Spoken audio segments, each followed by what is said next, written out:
Welcome to the DMF. I am your host, Justin Yachts, and today is part 3 of my interview with Adam Franklin. He is the creative director as well as the president of Creative Chops Studios, and he has also worked on the trailers for Iron Man 2 in the motion graphics department. Enjoy. So that's interesting. I also saw I saw your Doritos commercial. Oh yeah. Talk a little bit about that. Okay. So I moved out. Well, there's a big space there, but that's yeah. So I shifted away from doing feature film marketing and creative advertising. And like I said, the whole reason I moved to Los Angeles in my mind was I wanted to write and direct. I really just wanted to tell stories. And I felt like I was doing that on a good level for a while with the motion graphics and getting to just learn so much in the industry and things like that. But for me personally, it wasn't fulfilling enough for kind of what my dream was and the whole reason I was kind of working towards all this stuff. So I can track back to that later. But so I made a shift.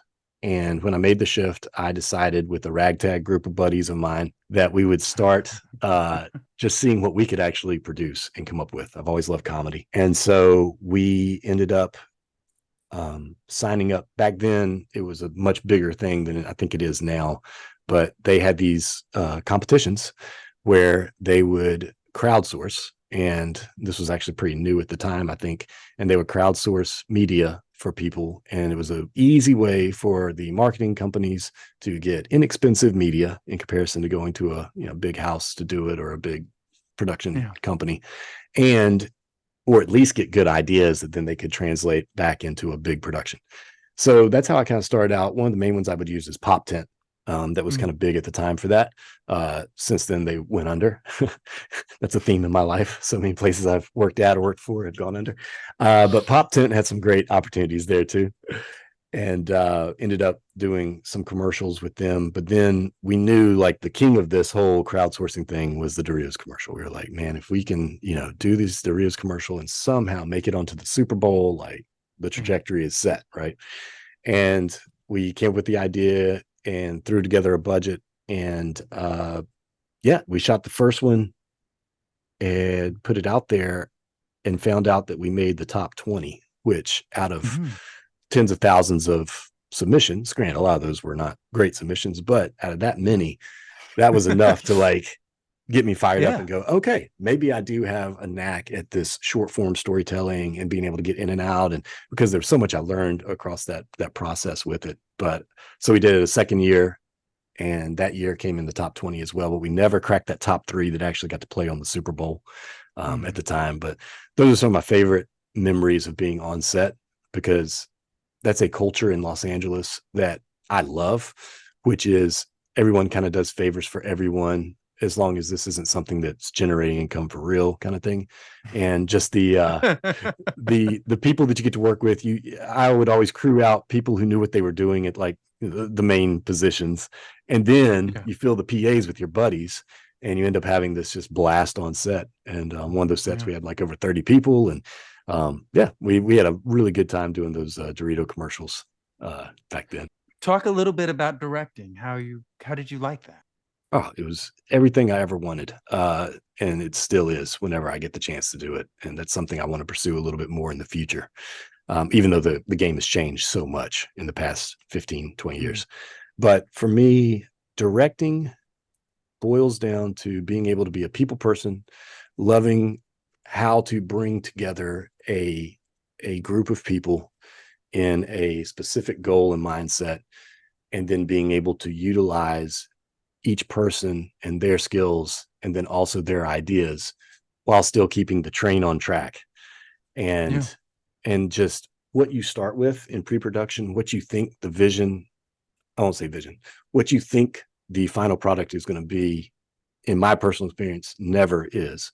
And that's the joy of it, is the journey through it, getting on set and getting to be with all these different actors and crew and getting to hear just different ideas and personalities, and then what this actor does and brings, breathes life into this stuff that you wrote down and you never thought it would go that way. but it was so much better when you get back in the cut and you can see it, that kind of thing. Yeah. But I think the biggest thing for director is you're just a puppet master of tone and Yeah. vision. You can stick with tone, vision, and you can make your day. Then I think those are the basics that you have to really focus in on as a director, and don't try to overcook it. That's a big one for me, because you get in the way of where the creative can actually go if you think you Yeah. have all the answers. What do you mean by like overcooking it? Sure. So lots of different directors have different approaches, and whether you go from feature film, everything I've done thus far is all short form. Eventually, one day maybe feature, but right now it's all short form. But when I say overcook it, I mean I never think you can overcook too much in pre-production. Pre-production is where, however you get there, having all your ducks in a row as best you can in pre-production, can't overcook there. But I think on the day of, on set, that's where, if you spend too much time locked into the specific vision that you had and it's not happening for whatever reason, if you fight against the flow, or if you do 100 takes and it's still not happening, or whatever it is, you're burning daylight, you're losing your day. But on top of that, you are not even allowing yourself to see where the actual creative can go. And it's a fluid thing. It's not so jagged where it has to be these things. Now you can have your high points, you can have your ones that you cannot let go of in production. You have to do that in post if it doesn't work. But in production, you can have those couple of things where you go, we have to get this.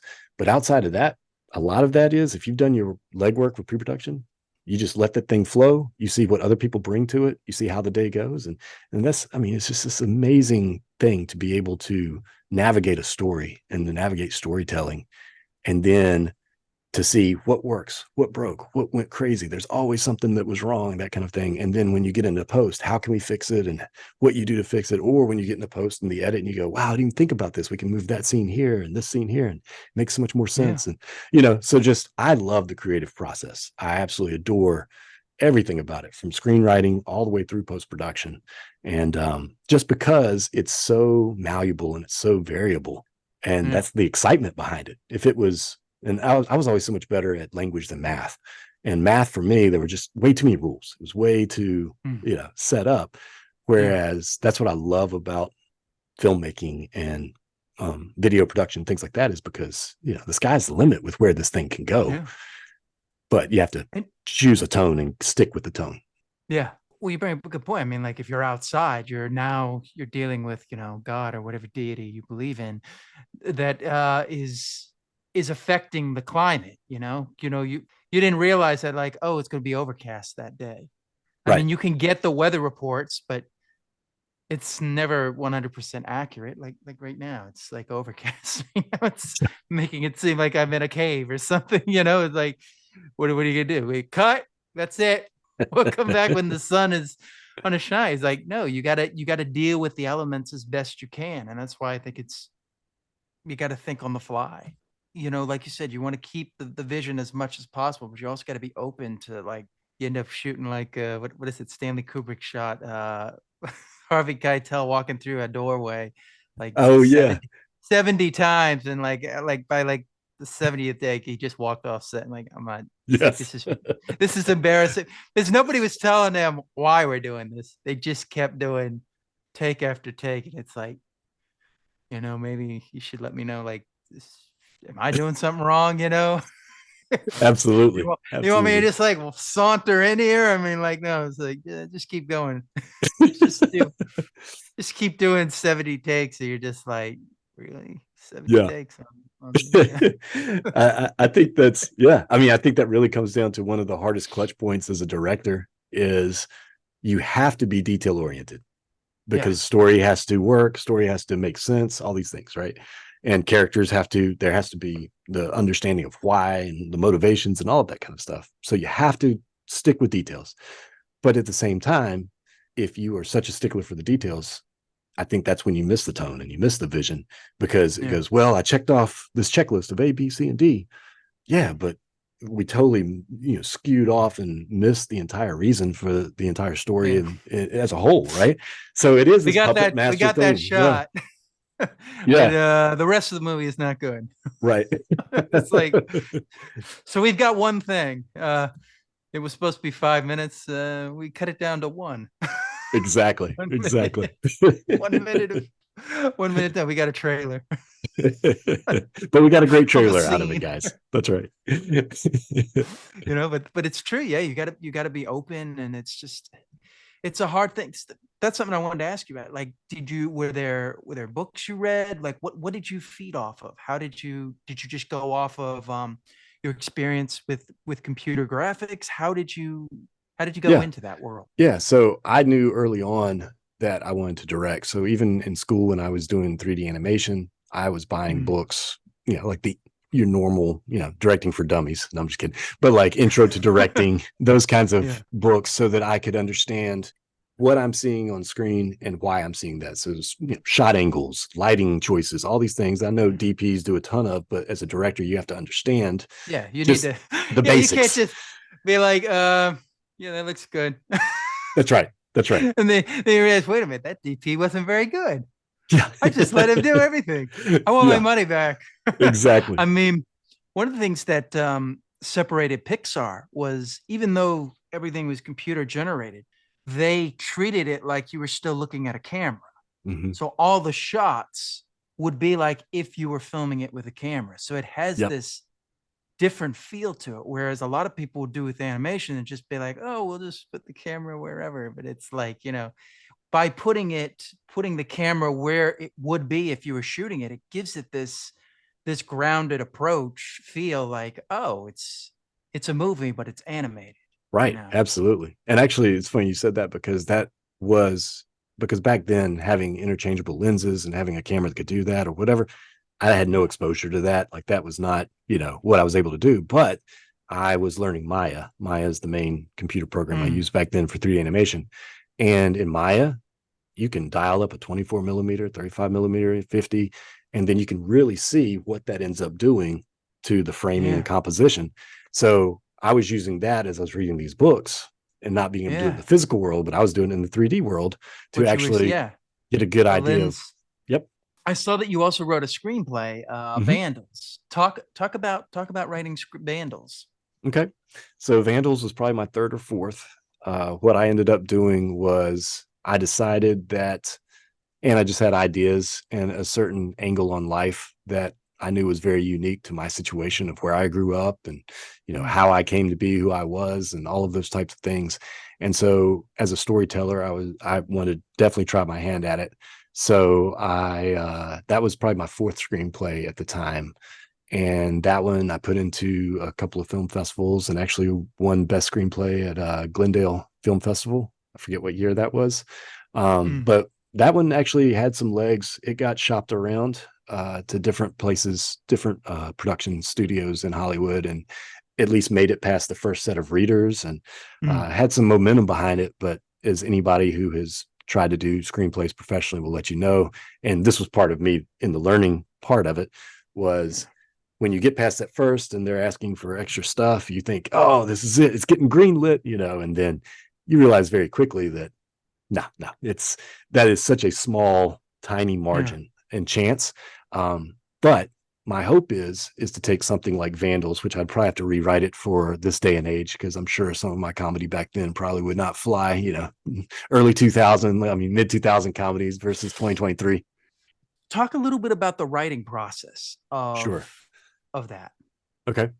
So after I had done three or four screenplays before then, I had a good feeling and understanding of for my writing style where I fizzle out or where I definitely need to fix things.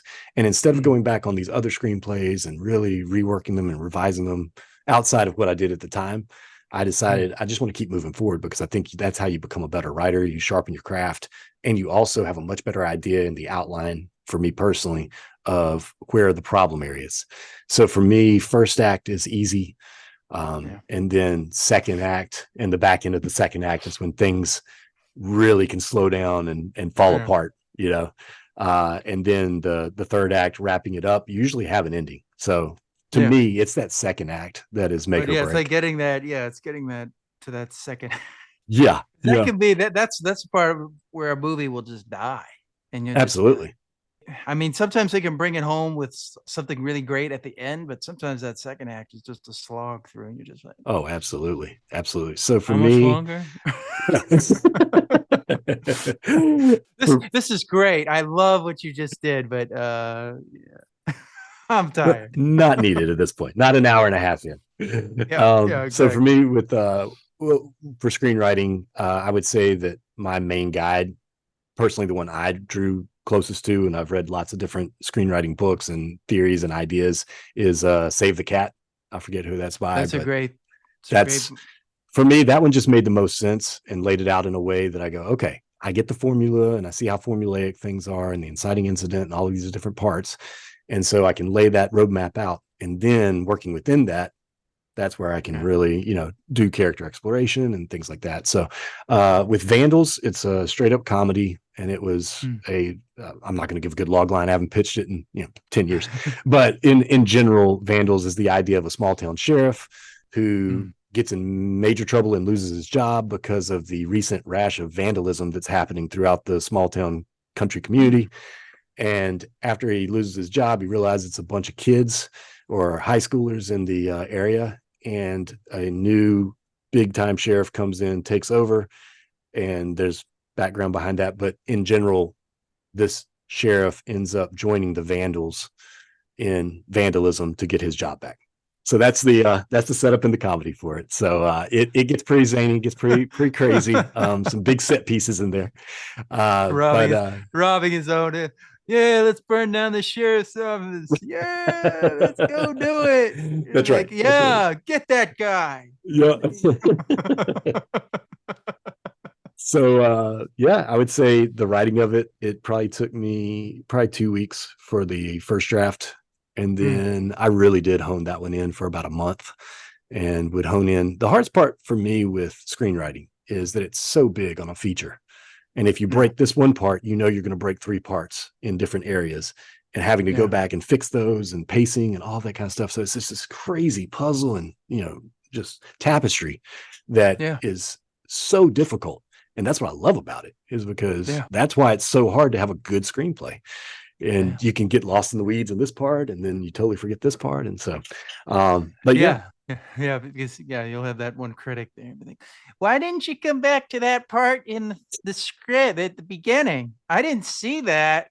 yeah. It's like, oh, no, thank you. Absolutely. Give Absolutely. yourself a medal for that. You noticed something we didn't notice. That's right. But um, Van, yeah, go ahead, sir. when you would write, did you have like a process of how you would do it? Like did you need to how would you set it up? Like do you need to be alone Oh, I for gotcha. like yeah, like Yeah, yeah. I would say early on, I liked being alone to be able to use physical, cork board or whatever to lay out yeah, the actual outline and to shuffle doing the whole index cards for the scenes so that I mm, could actually have a physical place where I could move things around and see what works and then be able to cut quickly. And because it's so yeah, much easier than going and falling in love with this beautiful scene that you wrote so well, and the jokes are just hitting and punching and all this yeah, stuff, and then you realize you didn't even need that scene and it doesn't work and it just yeah, makes a mess of the whole thing, right? So once again, pre-production to me, the pre yeah, part of script writing is so massive because it makes the actual writing of the script so much faster when you have a roadmap that you have laid out over lots of time, instead of going, well, we'll get there. I don't know how, and I'll come up with that, yeah, And I did that on my first couple and then yeah. realized, wow, this makes it And so then much you're easier. like, yeah, it's like, wait a minute, I forgot character development. Yeah. Yeah, exactly. Exactly. we Oh we yeah. got we got to point B. We just didn't have anything interesting to watch. Yeah, yeah. But one of my favorite things back then, because I was always cramped in an office space, whether it be windowed office or cubicle or Yeah. whatever, over all those years, one of my favorite things to do was to walk in downtown Burbank, and Mm. I would just walk down to this like Middle Eastern cafe and sit outside and Yeah. enjoy just, I wouldn't say it was crowded, so I wouldn't say I do more of the Starbucks or Yeah, you didn't want to go to Coffee Bean. Starbucks. Make I'm writing my I'm writing my Right. screenplay. Right. No one has ever done this. You see those people, they're just like they've Yeah. discovered fire. It's like, yeah, you and 15 other people have discovered Right. fire. Right. I didn't feel like becoming a statistic there. So I would find a local a local cafe place, lunch spot, and I would sit out there for hours and just crank. Yeah. And then I wouldn't let myself go beyond. I know a lot of people say, push through writer's block, that kind of stuff. But for me personally, the way I go is I can do a huge dump of all this information and ideas and things, get it out. But Yeah. then when I feel like I've exhausted that in that moment or in that time frame, walk away, do something else, change modes completely. And it's amazing how the right answers will find their way into your brain over time, Yeah. I thought you were going to tell me that when you were working in an office space, you were watching Office Space Yes. and Uh, stealing the computers so you could beat them up. that's right. Definitely one of my all-time favorite comedies. And Office Space, I watch every Labor Day weekend. That has been the It's thing such a for great years. film, Yep. and I mean, Mike Judge. I mean, he did Beavis and Butthead, King of the Hill. I mean, all of them. They just have this ground of reality of like, yeah, that's kind of that's kind of Absolutely. what it's like. He's got that. I love listening to what is it? The guy that played Lumberg or whatever talked about it. He said like when he's reading the script, he's like, I just don't think this guy has much more going on than this. Like Yeah. there's like he's just that 1 to 2. If people are at a 3, he's still at 2. Right. Right. That's awesome. Yeah. Mike Judge So, is an amazing, amazing filmmaker so that great. is so good at taking the ridiculousness in reality and Yeah, also making a caricature of personalities and people where it's so easy for us to yeah, relate and go, yeah, oh yeah, I work with that guy, or yeah, yeah, I know this guy, or yeah. he's a little bold, but yeah, I know that guy. Looking up money laundering in the dictionary. That's Yes. perfect. And they have the guy that comes in and he's like, "Yeah, I work there, and now I'm selling magazines." And they're like, "Wait a minute, you're not going to tell anybody about this." Right. It's It was about like Atlanta 30 Jones. Yep. screens. Yeah, Yep. I know. And like you can see him in his head thinking, "Well, that depends. Yep. How much are you going to spend right now?" Yes. And they have like a flashback to or they have like he has a dream or whatever of him getting a prison sentence, Right. and the guy is like trying to pronounce the Indian guy's name. He Yeah. can't. He Eat none even of John. even in his dream, he still can't pronounce his name. It's so Yep. great. It's such a great film. But yeah, So that's right. another one where it's like somebody be like offended. Let's talk a little bit about. So you created Creative Chop Studio.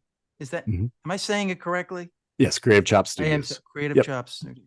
How did that come about? Did you do that still in LA or Yes. Yep. okay? So that was in LA. So honestly, Creative Chops was just my avatar on Twitter way back in the day. And when I realized that I wanted to start my own production company, we started going through all different ideas and naming and things like that, and just trying to see what resonated. And it was amazing that after a while of doing a lot more of the marketing side of things, I realized Creative Chops actually, was a great representation of what I stand for, and then what the company would do, and things like that. So that was the main reason why Creative Chops came around. But it was totally just an avatar I came up with for my screen Mhm. name at some point in time. Interesting. So yes. So how do you get back to Charlotte? Really good question. So one thing that my wife and I decided when we moved there, that we said, this is a grand adventure. And if either one of us want to call it quits after a while, we can, that kind of thing. But once we have kids, all bets are off, was kind of what we always had said going out there, because we are both very lucky, and we realize it, that we both get along so well with each other's families. And Mhm. both of our families are based, I'm in Virginia, and her family was based in Tennessee. And we just knew, with the way that we were raised and all that kind of thing, all those things, once we had children, that we would like to raise our children back where they know their grandparents and know their aunts and uncles and things like that. So that was the driving factor. We absolutely love Los Angeles. Like, there's so Mhm. much about that place that I absolutely miss. But what we ended up doing was, once we had our first son, I had already stepped away from doing full-time motion graphics for trailers and television spots. And I'd been building this company and doing a lot more production, and mainly production with this company. And things were going well there. And so the way I looked at it was I think that I'm kind of I'm a trendsetter when it comes to everybody post COVID. I like to say that about myself because I realized all the different calls that I was taking, all the different meetings I was taking, and this is back in 2014, 13. Nobody ever wanted me to drive across Los Angeles and go into the offices anymore. Everybody wanted to get it done quickly on the phone. And so I started keeping a log. And after about a year, I realized every single person that I'd been working with, I never saw in person. And I said, because Hollywood's very close knit. Hollywood is, and also a lot of the security factors and things like that when it comes to this media and this, intellectual property. But I realized, I said, I'm set up so well because I can do what I do. We can go live at a place that costs half what it does in Los Angeles. We can be closer to family, and we can raise our kids the way we want to raise our kids. So that was all of the different parts that kind of came together. And in 2015, we moved back to the East Coast and the South. And I know you guys couldn't tell by my accent, that I came from the South.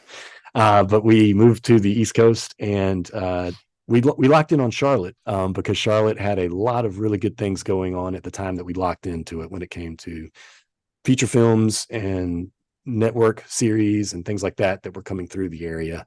And so that's what kind of locked us in on Charlotte versus a couple other places that we were looking to move.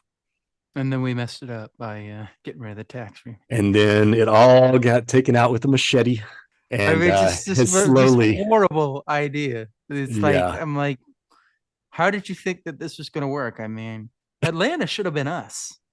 Atlanta should have been, or at least in that same, Charlotte and Atlanta, because we looked at Atlanta, we looked at Nashville, we looked at Richmond, we looked at a lot of different places, and Charlotte was set up in such a way that it absolutely could have been similar to Atlanta. It's a whole different city, set up differently, but when it came to the way that business was being done with production companies, it was amazing.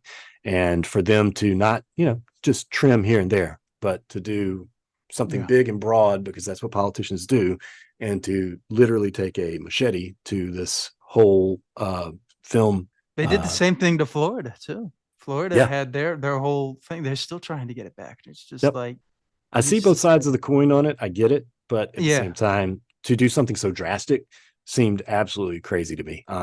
But like I said, look at how much it helped grow Atlanta. Absolutely. I mean, Atlanta became Hollywood of the South. Yes, very much so. Yep, you got LA, New York. Could have been right next to them. Yeah, we could have been like right next to them. So we had the first Hunger Games. Everything. There it is. Yep. Everything's there. It's like I don't know. I just would like to go like, did you think that was really going to work well? Right. Yeah. I don't think a lot of thought went into that. Were they gonna? Did you think all the filmmakers were just gonna just stay and we can't make movies anymore, but let's just stay here? It's like no, they're gonna leave. And I think that was the toughest part too, is that these production companies, excuse me, everybody had worked with these production companies and producers, and this is decades in the making when it comes to the amount of time and effort and trust and that went into building all of these, through lines and all of these people being able to do this. And that's not something that you just kill off and then expect it to come right back. Like, it just was zero thought, I think, got put into it. So hadn't happened yet. That doesn't happen till like what? When that's to happen like what? I forget the year. I think that came like right before we moved, like maybe 2014, 15. Yeah, that's I'd done the numbers to try to see where there would be potential for opening kind of the stuff that I did, and to see where we could have the best fit. So I had done all that, and we had come up with Charlotte 2 years before we moved. So back in like 2013. So none of that happened, I don't think, around that time frame. And then once it did, I kind of said to myself, well, we've already locked in on this, and we can always make another move from the East Coast once I have a better idea of where we're going to go. But we've been very happy living in Charlotte, and I've had to zig and zag when it comes to the type of things that we bring in to Creative Chop Studios, but we mainly work in post production now. Going to fire up the production side a bit more in the next year or two is the hope, but Mm. for the most part, we do post production on commercials.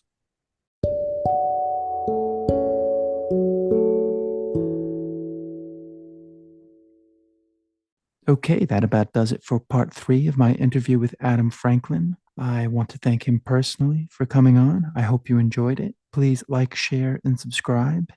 As always, you can find me at Justin Yachts and consider checking out the YouTube channel. And I will see you next time on the DMF.